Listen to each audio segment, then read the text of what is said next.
Embrace who you are because we need to cast all types. Julia Kim is a two-time Artios Award-winning casting director and a champion for diversity in the entertainment industry. Her impressive body of work includes critically acclaimed films such as Minari, which earned 6 Oscar nominations, and The Last Black Man in San Francisco, both in official selection at the Sundance Film Festival. Now also casting massive TV, she has collaborated with major studios, and her recent projects include Apple TV's Sunny and the international Amazon series Expats, starring Nicole Kidman. When I first started, if there was an Asian role, you knew exactly who was going to be on the list. And now the list is so much longer.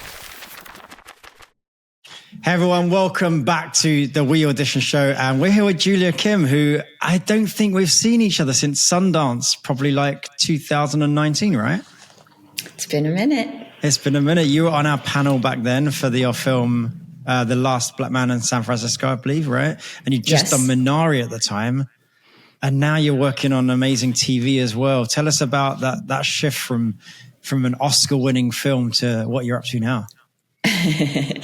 The transition was interesting because there's just, it was for a streamer, Amazon, and it was a highly anticipated show with an A-list star, Nicole Kidman attached, and Lulu Wang, who's a filmmaker behind The Farewell, which garnered a lot of attention and awards herself. And so she was also making the transition to television and taking on material that was from a book, a very well-received book called Expats. And we had the task of filling all the talent around Nicole. And it was a very international effort as far as looking for cast. It was the expat community in Hong Kong. And so the fabric of the different types of people were vast. And to add to the challenges, we had the pandemic hit. And so we really needed to shift our minds to how we were going to accomplish seeing the amount of people and the types of people in a virtual way. And so just when you think like, how are we going to do this? You look back and go, how did we do this? But we managed and we found such great people. And the process is now, has become so norm. But at the time, it was really a learning curve, taking a leap of faith and also trying to convey the chemistry and the nuances of these characters in a way that you and I are talking right now. You guys and I just, we had their facial expressions on our laptops or our screens and body language. We tried to tell them to step back and, show as much of their body as possible. But, there was a certain amount of leap of faith that we needed to trust our instincts and we needed to trust, we called them back. We, served up different types of scenes to get different kinds of arcs of emotion. We tried to check as many of the boxes as possible so that we could avoid any unforeseen surprises once they showed up on set. But and would you normally do that in person in Hong Kong? Would you have flown there to run in-person sessions on a normal day? We had a local casting director who who had the knowledge of the landscape there and the neighboring countries like Malaysia and China. And so we had a local person there, but, the fabric of Hong Kong was changing as well. There was a political upheaval going on as well as their very stringent pandemic requirements. So the norm of the people that resided in Hong Kong, it wasn't there. People had either fled or people were moving back with their families. The business sector had changed. And so the diversity had changed. So I believe the local casting director had quite a challenge, but we worked very hand in hand with her, very collaborative because luckily, there's a lot of expats in the US. And so we were able to tap into that world as well. And so it was very collaborative. How are you able to sort of ensure a chemistry read when you're doing something virtually, and especially when you've got an A-list star? You can't put them in the same room. How do you do that? It must be hard. It was hard. Thankfully, the way that the story was written, it was 3 lives that did intersect on occasion. Like Nicole's character was close with one person who lived in her building in the story. And so we found an actress, Sarayu Blue, who was very seasoned, and she was beautifully making a transition into drama from mostly a comedic resume. And so we had faith that she was going to be able to hold her own against somebody like Nicole because she had the experience. But we looked, it was an Indian character and a South Asian character. And so we looked in India, we looked in the UK, we looked everywhere. But right here in LA was where we found her, and she was fantastic. When you talk about that, the transition from comedy to drama, if an actor's out there thinking, I always get cast for the comedic roles, I really want to do drama, is that something that they need to take upon themselves to do that transition? How do they convince casting or a director that they're right for that then? I think casting directors and casting offices play a big role in showcasing somebody in a different light. We relish that opportunity to take a fresh take on actors or a fresh take on the way a character's written, and bringing in somebody that might be a little left of center or out of the box thinking. And so, sorry, you did, have the luck of a very, robust comedic career, but it's opportunity. It's just being able to present an opportunity where somebody can pivot and showcase another side, because that's what actors do. They have different facets, and you just need to nurture the different facets that they're capable of. And I think now I feel Expats really open the door for other creators, producers, shows to think of her in a different light, because she had the opportunity to showcase that different light. Is it more challenging for you as a casting director to understand what actors can do these days now with just seeing self-tapes, really? I know from a lot of actors' point of view, they miss the interaction with the casting directors, the redirections, but also that quote unquote building relationships. How do you handle that from your side of the coin? I look at the self-tape process as a time saver for both parties, because not everybody is right for everything, even if you're a great actor. And so we, as the casting folks, have the advantage of really understanding through discussions with the director what it is, what are these little character traits that would really bring that character to life. And so we can't share all those. It's just, unfortunately, we just know what it is that we're looking for. And so I think the first pass, being a self-tape, really helps help us find, even if it's somebody that we get surprised by, like, oh, wow, that person, brought something that we hadn't thought of. And then we always put different, ask them to retape with a certain, second pass with notes. You did great in this section, but a little more this in this section. And actually, if there's potential, then we bring them in for a live Zoom. We always have a live Zoom where it is more instantaneous, and we can tweak them on the fly and not have so much back and forth. Once they're in the realm of yes, they're potential there for this character that we're looking for, then I think the live interaction, whether it's in the room or Zoom, is just the way to go. And when you're casting, when you get a new project, do you feel like the actor sometimes where you get asked to do the same type of projects, or do production companies give you a shot at something different as well? I do feel that the industry has a pigeonhole quality. And so, yes, I do get presented a lot of immigrant stories or coming of age stories. I don't mind, because I love those stories. I think that there's a deep well there, but I do like to find something about a coming of age story that puts a different spin on it. The immigrant story is vast. It's very relatable, but each one has its individuality. And so I'm looking for something that's not repetitive for me and for the audiences. So I always look for something, a facet that feels unique, even if it's a genre that we're very familiar with.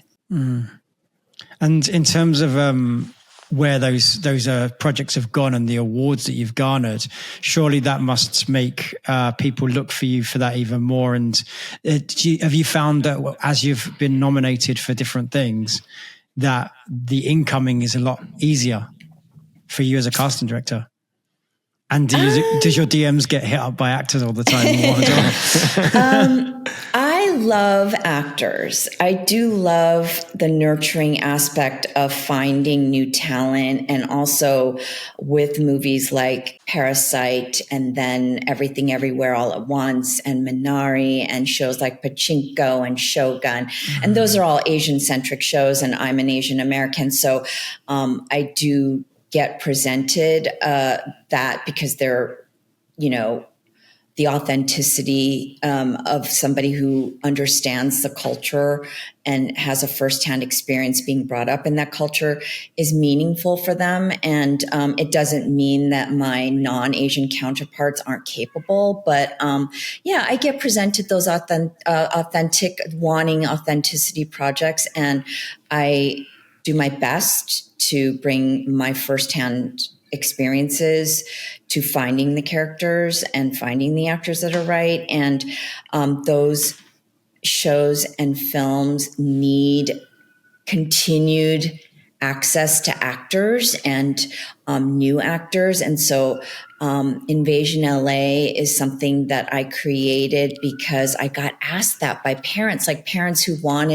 see Alan Kim and go, how do I get my kid in the business? And what are the pitfalls to avoid? And, they have a traditional Asian name. Do I change their name? Do I, accept this agent who's been wanting to, sign my kid? Can I trust them? I mean, there's so many things that we take for granted when you're immersed in the business that are daunting for first timers to enter. And so I really wanted to guide them correctly and get them set on the right path and, not get led down, because there's so many ways to be led down and so many ways to be taken advantage of. And so, and also to embolden our industry with great talent. And so, a lot of Asian people now are like, I want to be an actor because I see so much representation on screen, but you need to be good. You can't, being Asian is not just enough of a box to check. You need to have the skills. You need to have the chops. You need to understand the way that the business works. You need to know how to conduct yourself once you're in an audition. Do I need to have my lines memorized? Can I hold the paper? Yes. Do I look directly at the camera when I'm auditioning? Do I look at a reader? What's a reader? How much do I rely on this reader? And if the reader's not bringing, like if it's a woman reading a man's part, how do I adjust to that? There's so many ways that you need to be able to just fly with the moment. And so I just want to be there to get them ready for whatever opportunity comes their way. Can you tell us what invAsianLA is for anyone that hasn't heard it? It's a service really for people who want to better themselves and be ready for the opportunities, whether it's somebody who's wanting to get into it late in life, they're retired. We need elderly and senior citizens. We need the mature actor that's looking for a second chapter. We need the young kids that are just, coming into it through dance or school dramas and plays, and they got sort of the acting bug, but how do I take it a step further? How do I find an agent? What do I do? Should I take acting classes, and which one? There's so many out there if I Google.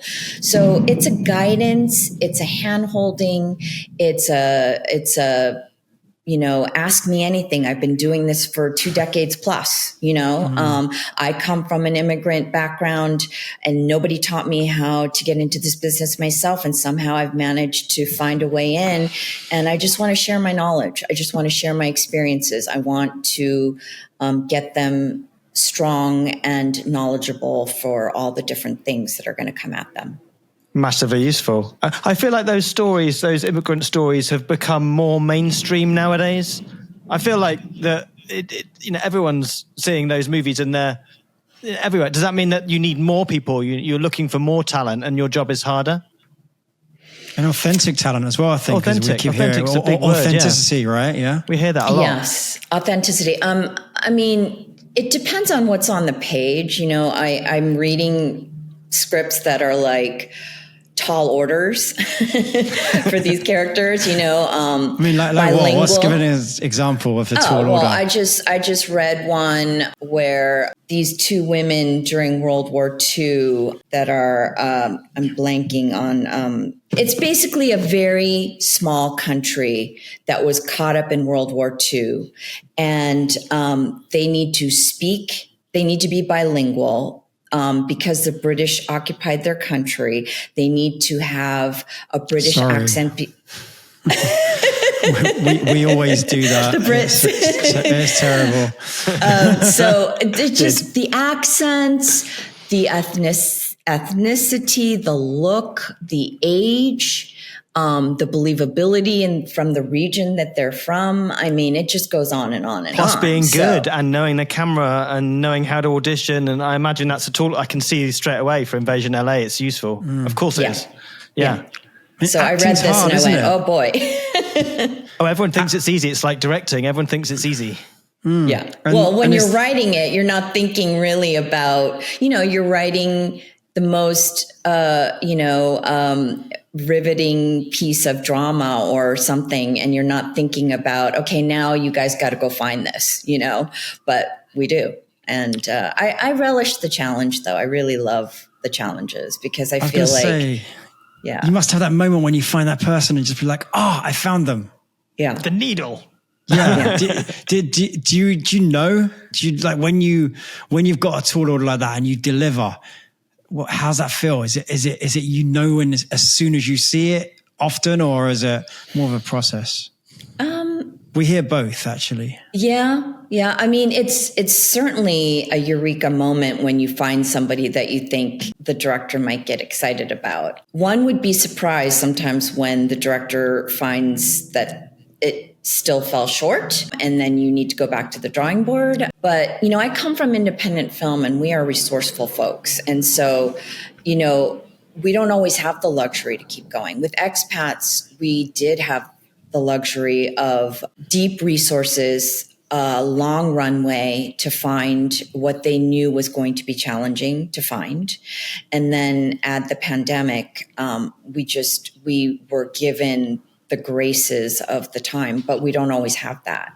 For Minari, I had 5 weeks and I hit the ground running. And because it was Korean language and Korean family story, and I am a Korean American, I did know exactly what places to hit. There's a lot of Korean churches and Korean language schools in Koreatown right here in Los Angeles, which is huge. And the population of Koreans in Los Angeles is huge. So I just kind of wasted no time and I went right to the resources, and I was able to walk into the Korean newspaper offices and say, I'm working on this film, and could you put a little blurb out to let the parents and people know that I'm casting this thing. And it made a huge difference. Do you ever keep people in mind from previous auditions and save tapes and think, oh, they might be good if I have a blank?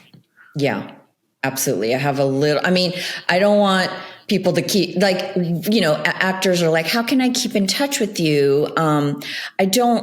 If I'm not working on something that's uniquely needing someone like you, can't keep everyone in my head or have a file handy of everyone, but I do have, some people that have left an impression, and one day I would love to circle back and find something for them.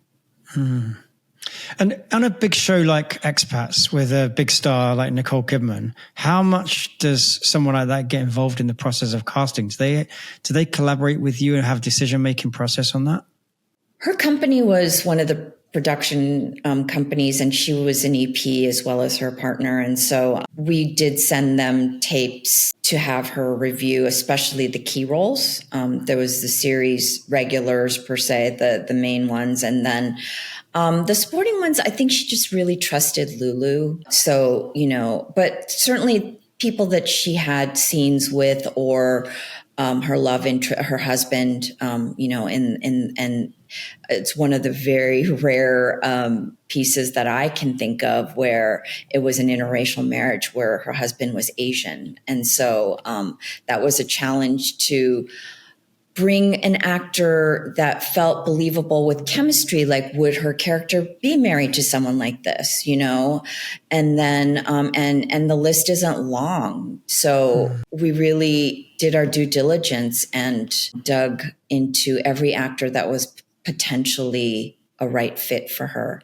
And then finding the kids that were their offspring that looked believable to be their offspring of interracial marriage. So, yeah. Right. It's that pieces of the puzzle thing that a lot of actors forget about when you're doing a tape, you're putting a tape in. It's like you think in terms of binary, was I good, was I bad? Whereas it might be you were great, but you looked wrong for the other person that was already in mind or something like that. I think it's important for us as actors to realize that we're a big part of a puzzle, but a piece of it nonetheless.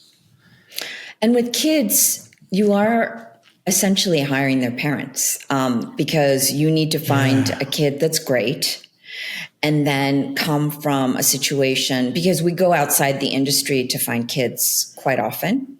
So they need to come from a place where one parent or a guardian can drop what they're doing and relocate to a set wherever that may be. And in our case, it was Hong Kong. And if they have other kids or a job or other family members that they need to care for, I mean, you need to scramble to rearrange your life for an amount of time that's required for this job.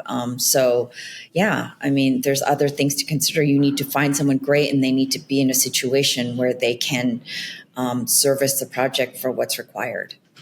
And not be a nightmare on set, I suppose, like some showbiz parents possibly would be. We've seen those documentaries, right? Yes, we've heard and seen. Yeah, so that's really interesting. Maybe that's why we're seeing lots of awards now, aren't we? Like the RTS Award for Outstanding Achievement in Casting. I think you won that for Last Black Man in San Francisco. And Minari. And Minari as well. Oh, double, yes. Clang, double. Yes. Are you going to win an Oscar, do you think? Now we're seeing it for the Oscars, yeah. Yeah. Are you going to win an Oscar? That's a major accomplishment and so long overdue. Everyone, you hear so many directors say casting is 90% of the effort to make a successful film. If you cast on point, then, you don't even have to over direct, or, there's a lot of directors who say they just cast according to how they see the character, and then they just let the actor fly, and do their thing and not micromanage the performance. So with those kinds of things in place that we've heard and seen written, just, it feels like it's long overdue for casting directors to be heralded.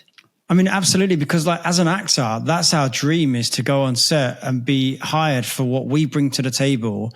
And the director really provide us the vision without you cry here and you huff there and you look away there. We don't want that as actors. And that's why I think we love having a strong relationship with casting who understand our abilities, because that director or producer is only seeing a tiny, tiny piece of our performance, sometimes only a couple of lines. And so I think it's incredibly important that casting knows our work. Yeah. Yeah. I think casting is just a safe place for actors to try different things, and we're always game to experiment. If an actor says, could I try something? Yes, please. We want to see what it is, because it's such a weird thing to audition. You are in this room and you can have an off day there. You could have, I always tell actors, even if you've got it down and you have it memorized, if you go into a callback or an audition and you're faced with all these people staring at you, it can throw you off your game. And so, knowing your lines and really having your material down is step one. And then it gives you the freedom to play and experiment and go a little off and try something different because you have the basic down, which is the language and the dialogue. But that situation of having a room full of people is becoming more rare these days. So for an actor that's would love to get an opportunity to tape for you, talk about how the casting process works for you, because I know you work widely for certain things, but then are other characters only submitted through certain agents? Does an actor have to be with a top agent to get seen for a series regular role, for instance, or is it through breakdowns? How do they do it? For me, it does not. I mean, I do have trust towards the reputable agencies because they've done their filtering process and they've signed people that they feel are at a certain level and are reliable. So there's some trust there, but I really gravitate towards material that is untold stories and kind of a new way of approaching a character. And so I go outside the usual databases quite a bit. And that is those boutique agencies that see somebody, early on something, whether it's a showcase or a theater piece in locally here or somewhere that they, and these student showcases, the graduating classes of every university's acting drama department. I watch those, and I don't, they have a long, it depends on the character. I mean, it really depends on what's on the page. We work with people that are new. I mean, like Noelle Kate Cho from Minari had never acted before, but she played the sort of dry-witted older sister and played it so beautifully and brought her realness that her own parents said, "Oh, is that acting? Because that's Noelle." And so, well, I mean, listen, we can learn from kids a lot. Kids just pretend. They just pretend. Exactly. Yeah, they live in the moment. And we did that pretend game with Alan Kim where he had to act like he was moving to the Midwest from a big city and moving into a trailer for the first time and looking at it all with wonderment.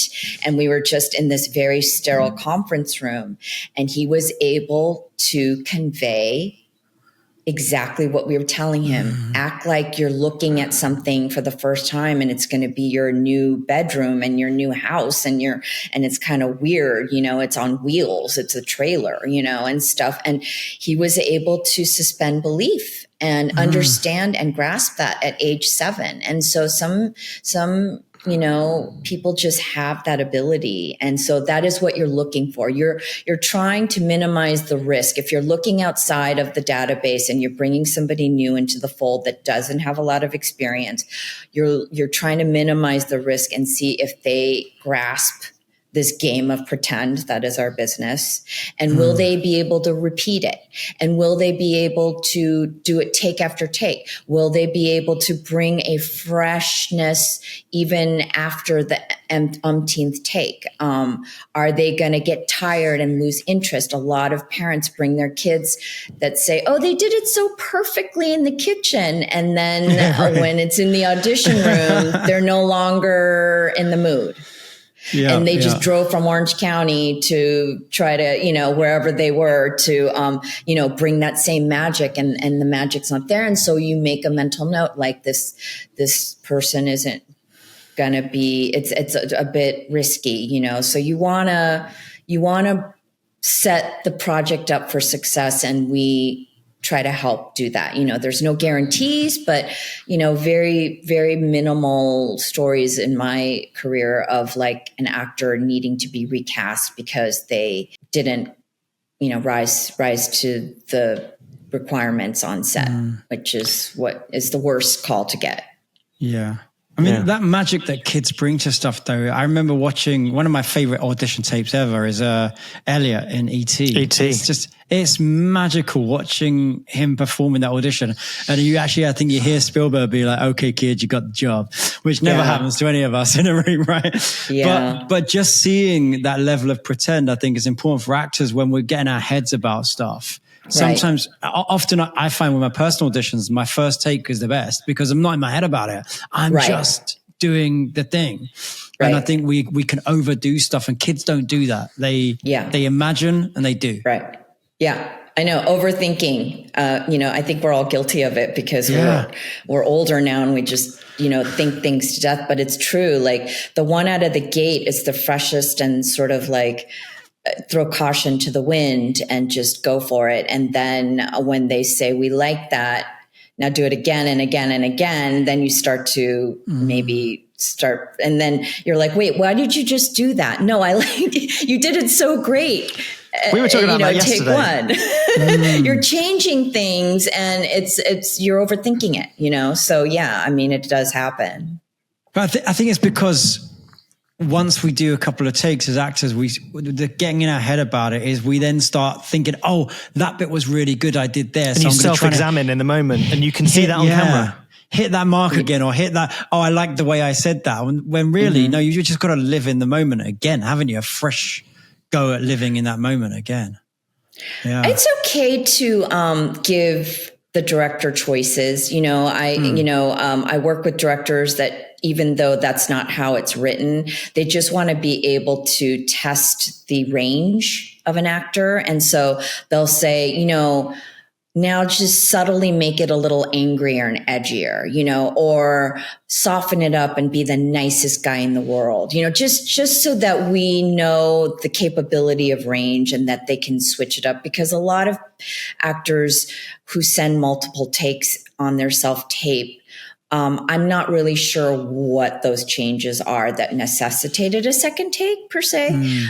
They feel very similar. Maybe the second one feels like, oh, they warmed up a little bit more. And so they just wanted to add a second take for good measure. But we need to whip through these tapes. And so unless there's a second take that feels really noteworthy, I always encourage a little bit of a tip on what that second take is supposed to present so that I can say, oh, okay.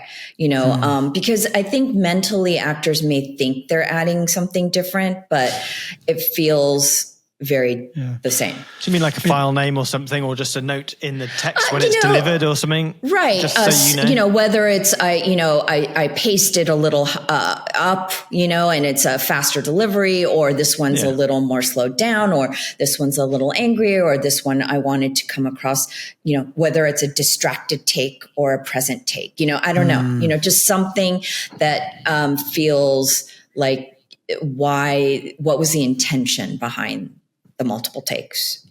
Well, it's like actors that put their headshots up online. They say, which headshot do you like? And I'm like, that's exactly the same pose in exactly the same hair, but you just got different clothes on. You literally just have different clothes on. Yes. In which case, one headshot's probably good enough, right? Right. Exactly. Yeah. And I mean, we all know ourselves the best. So you could go, well, no, my head's cocked a little more this way, or my eyesight, my eye line is a little more, whatever it is. It's very, the minutia of the difference. But for the people that are just watching or looking at exactly. It's very What makes a good headshot when you're scrolling through? Because we all hear about these thumbnails are so tiny. What makes a headshot pop for you? I always say to connect, a connection to the camera. And so I think a really good photographer, when you're shopping for one, you need to, I guess there's no way to really preview a photographer, but the good ones are good for a reason. They know how to bring out the best. And I think like people are, like photo sessions are a little awkward and you really just not sure what to do with yourself. There's only so many expressions and poses you can do. But I think when a photographer is giving you encouragement and saying, all right, that's great. Oh yeah, do that. Okay, great. Having had a couple under my belt for professional shots. Like, I hate being in front of the camera, and the person that I shot with was able to bring out the best because they made me feel comfortable and they made me feel good about myself.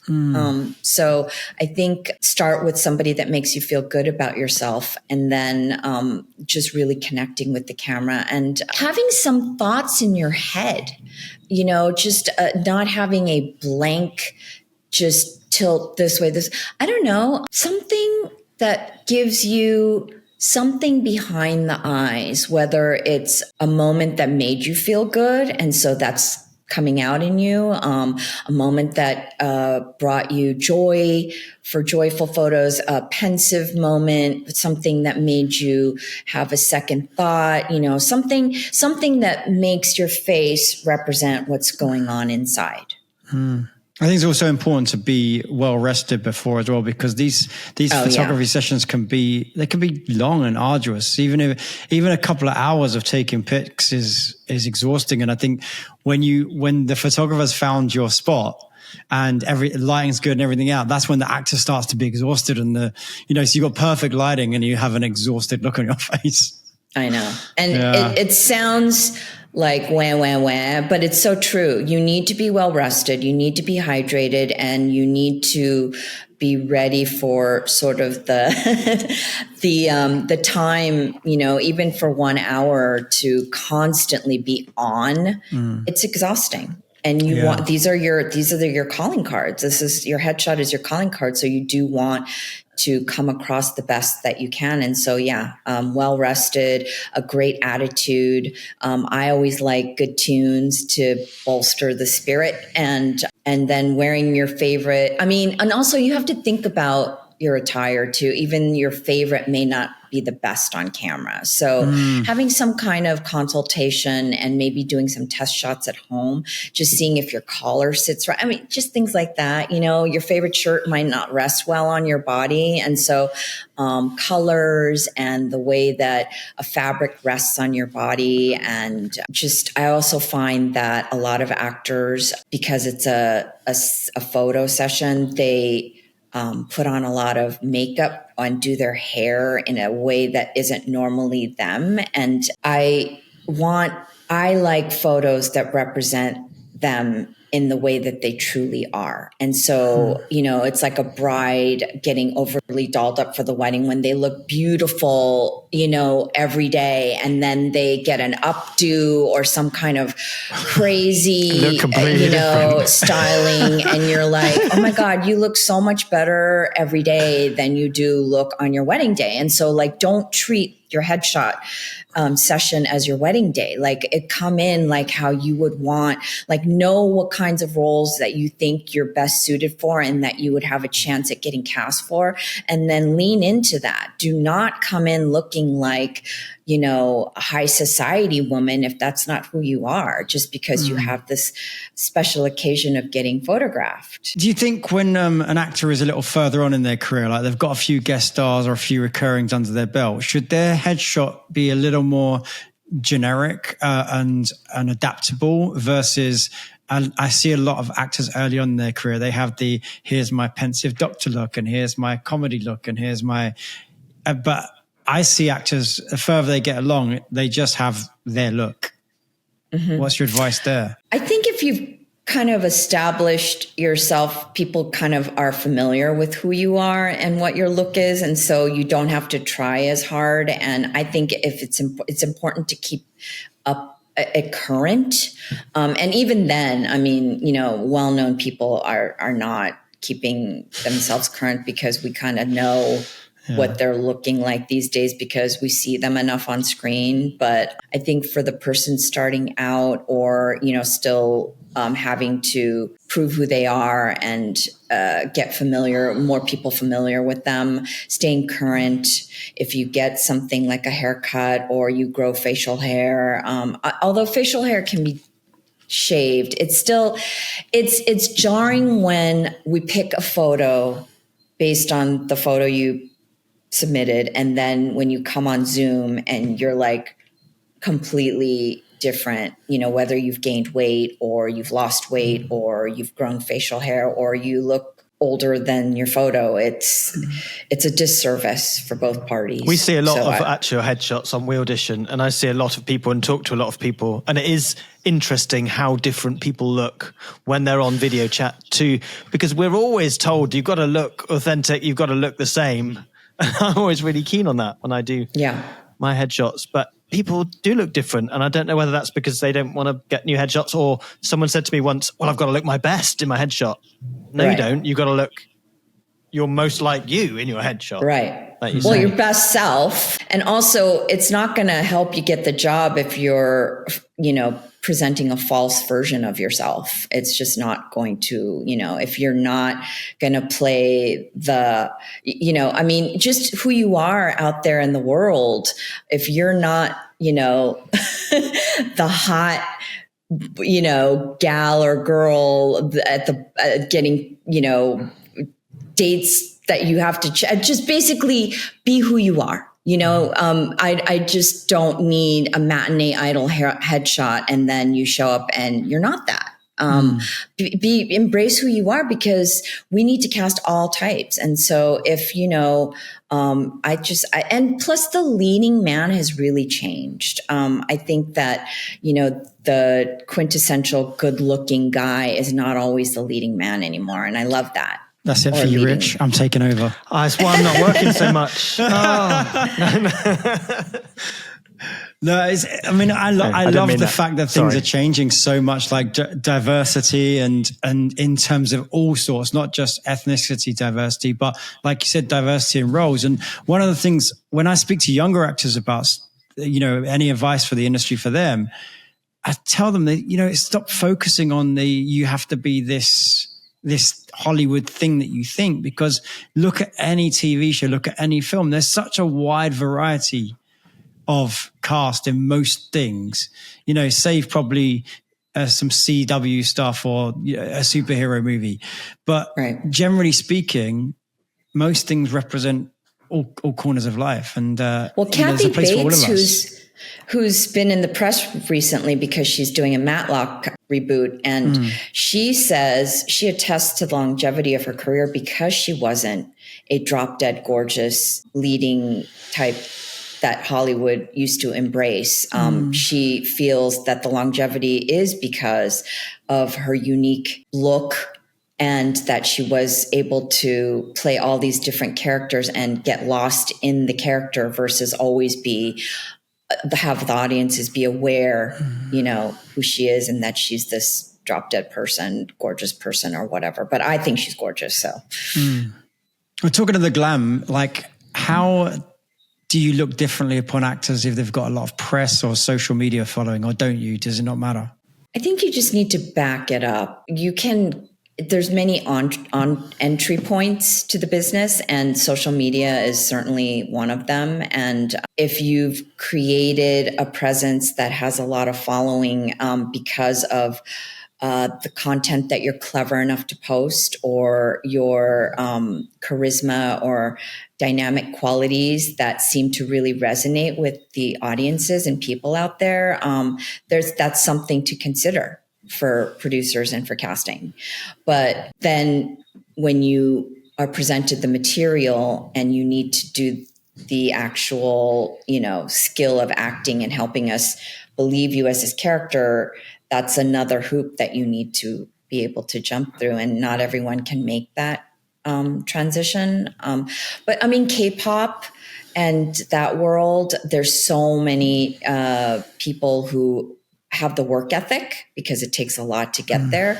And so right there, we know the work ethic is there and the on-screen presence is there, but they don't always have the acting chops, and so we always experiment and deep dive into every arena that is a potential, but whether they deliver is, we need to put them to the test. Well, it's all about doing the work, isn't it? Like we always say to actors, you've got to be in the actor gym, be reading scripts every day, be working with each other over and over, so that you don't need to, I think as Will Smith said, stay ready so you don't need to get ready, right? Exactly. Yeah, it's a muscle. It's a muscle. You can't start, running a marathon out of the blue. So you need to train. And so there's plenty of ways to continue that muscle and have your reflexes be on point and fresh. And there seems to be no excuse to not continue practicing your performance skills, even if you're not engaged in an actual job. Well, that's one of the reasons we built We Audition, actually, was because, obviously actors can come on We Audition to find a scene partner for their auditions or to rehearse the scenes for the actual job. But what a lot of people do is work on it in between the jobs. So they are flexing that muscle every day.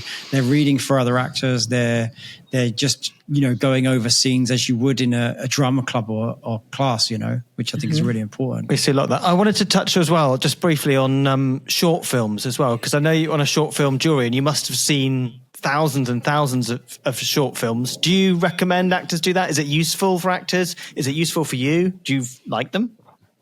I do. Casting one is just as much work as a long feature film. I mean, it depends on what's on the page. Like, just because it says short doesn't mean the process is short for us, because short films can have all kinds of challenging characters to cast. But I've worked on a couple projects where a short film was sort of their calling card to the fuller length feature that they wanted to make. And so in order to get the financing or to get people interested in the longer feature version of it, they made a short to kind of sample the tone, sample their skills as a director, sample the whole concept. And so I think short films are a great place for filmmakers to get their feet wet, and for actors for sure, because standing and knowing how to be in front of the camera, set placement,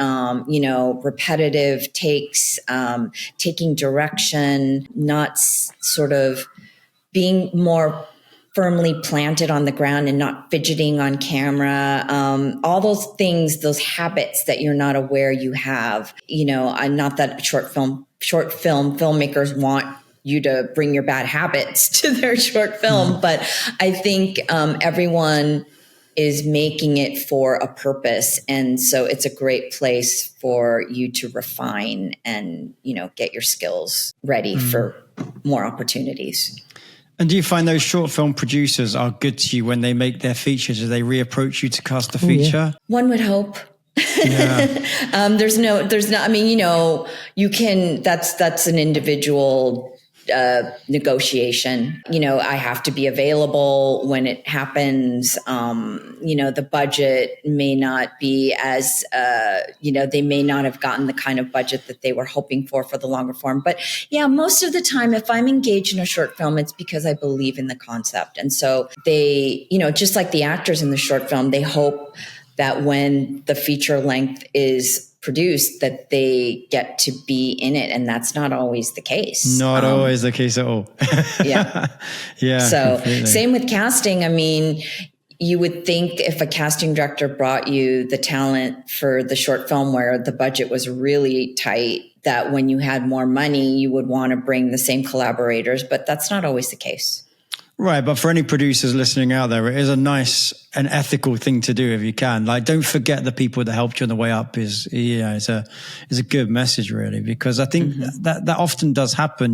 People's egos get ahead of themselves and they forget who it was that helped them get to that place in the first place. So we're all about collaboration here, really, Yeah. Yes. Do you have any thoughts on what you would like your legacy to be? Oh God, I don't have any thoughts towards a legacy. But I do love that during my active years in casting, I have seen the terrain of Hollywood change in such a positive way for representation. As a casting director, and as an audience, as an avid film and TV lover, I want to see different faces up there. I don't always want to see the same people. And so casting is a huge facilitator in bringing new talent into the fold and talking to our directors and producers with passion towards an actor we really believe in, even if it might be a risk to take because they're somewhat unproven.